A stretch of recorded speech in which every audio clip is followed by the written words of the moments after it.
Bonjour les amis, c'est Finger Pilot. J'espère que vous allez bien et que vous sortez de votre sommeil automnal. Place au sprint final. La Formule 1 revient ce week-end pour un divertissement continu jusqu'en décembre. Deux triple headers, Austin, Mexico et Interlagos, suivi de Losail au Qatar, Las Vegas et bien évidemment Abu Dhabi. Qui va gagner ce sprint final? Notre ami Max Verstappen ou l'outsider Tadej Norris ou le coup du chapeau de notre monégasque favori. Bref, je vous laisse mettre votre combinaison, chausser vos pointes et on se retrouve dans les starting blocks pour parler des enjeux majeurs de ce sprint final.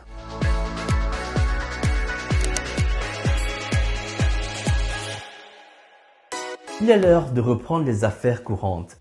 Où en étions-nous? Ah oui, ça me revient. Lando Norris venait de poser un week-end de domination totale à Singapour face à un Verstappen impuissant au volant d'une RB20 qui ne lui a plus permis de triompher depuis le Grand Prix d'Espagne. C'est comme moi, les plaisirs de l'avion commencent à entamer votre mémoire. Sachez que le Grand Prix d'Espagne était le 23 juin, soit bientôt 4 mois que l'hymne néerlandais n'a plus retenti sur le podium. Triste, hein? Même moi je m'y étais habitué. Néanmoins, il y a quelques éléments pour se réjouir dans le clan autrichien. Le fastest lap de Daniel Ricciardo, ressemblant au dernier coup d'épée du héros avant de mourir, ou plutôt pour rester dans l'univers de la Formule 1, la dernière goutte d'essence avant la panne sèche, qui a permis à Max de pouvoir se contenter d'une deuxième place jusqu'à Abu Dhabi. Même si entre nous, la RB20 n'est plus un gage de finir au pire P2 comme elle était en première partie de saison. La deuxième bonne nouvelle vient des usines. Et oui les amis, Red Bull dit avoir compris son erreur et le package d'Austin devrait remettre cette voiture dans une fenêtre plus facile à exploiter. Red Bull explique que la quête perpétuelle de performance a fini par rendre leur voiture impilotable, tandis que McLaren a opté pour une voiture moins osée mais plus docile.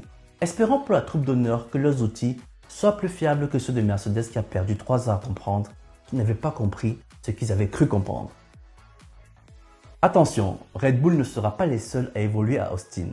A minima, toutes les top teams ont prévu d'apporter des évolutions. Vous l'aurez compris, les deux titres vont se jouer à qui de Red Bull, McLaren ou Ferrari tirera un avantage décisif de ce dernier gros package de la saison. Car oui, la Scuderia reste dans le coup aux constructeurs. Et à ce petit jeu, j'ai envie de dire avantage McLaren. Parce que sur les 2 dernières années, ils sont les seuls à avoir une courbe de croissance cohérente sans jamais se tromper. Austin sera un week-end sprint et les écuries n'auront que 60 minutes de roulage d'essai pour configurer leur monoplace. Et les hommes de Zak Brown ont déjà à plusieurs reprises amené des évolutions en plein week-end sprint avec 1 heure pour calibrer la voiture. Et on fait mouche.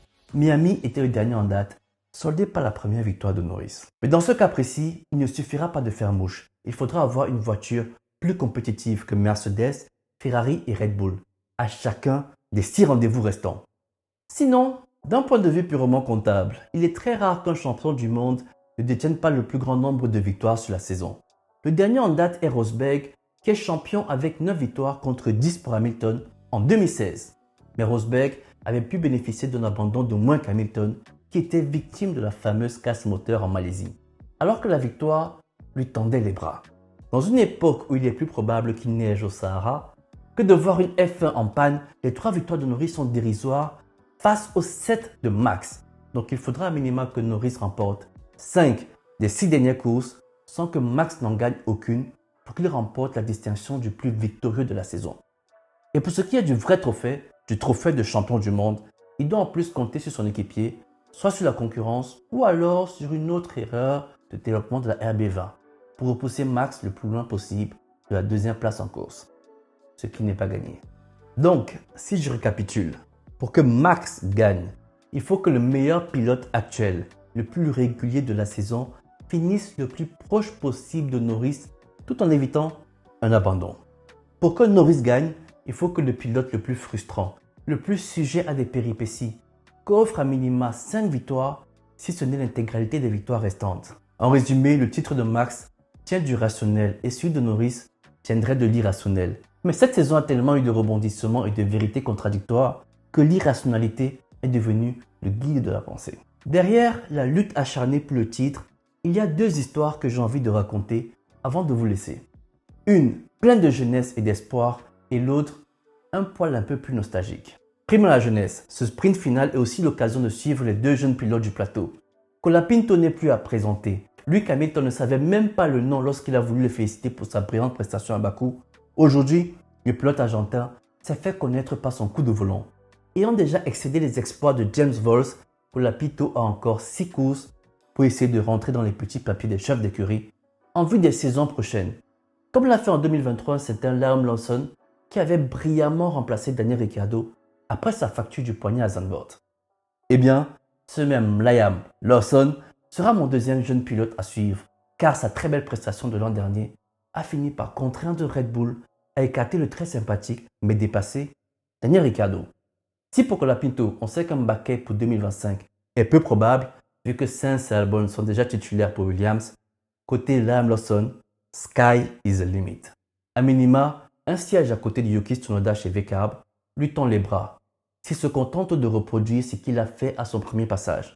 Mais plus encore, c'est la course au baquet de Red Bull qui est en jeu.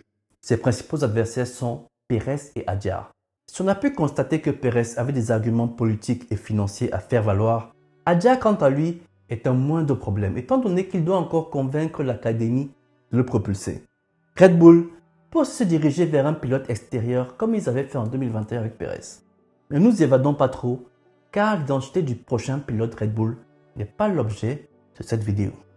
Liam, Franco, à vous de jouer, que la piste vous soit favorable. Enfin, finissons sur un petit temps de nostalgie. Ces dernières semaines seront également le clap de fin de l'association la plus fructueuse de l'histoire de la Formule 1. 240 courses, 84 victoires, 78 pôles, 152 podiums. Et tout ceci en seulement 12 saisons. Soit une moyenne de 7 victoires, 7 pôles et 12 podiums par saison. Stratosphérique. Hamilton et Mercedes auront marqué d'une étoile rouge l'ère hybride de la Formule 1. Et même si des rumeurs infondées ou véridiques de sabotage interne veulent noircir cette collaboration bénie des dieux de la course, on peut dire que la fin a été un immense succès. Si on compare à la fin insipide de Vettel et Red Bull en 2014, Hamilton et Mercedes se séparent avec pour le moment 2 victoires, dont une remplie d'émotions à domicile à Silverstone. Tout ce qu'on peut leur souhaiter, c'est finir cette aventure dignement, sans drama et pourquoi pas, soyons fous, une dernière victoire pour honorer le fameux dicton « Jamais 2 sans 3 ». C'était Finger Pilot les amis, portez-vous bien, ciao.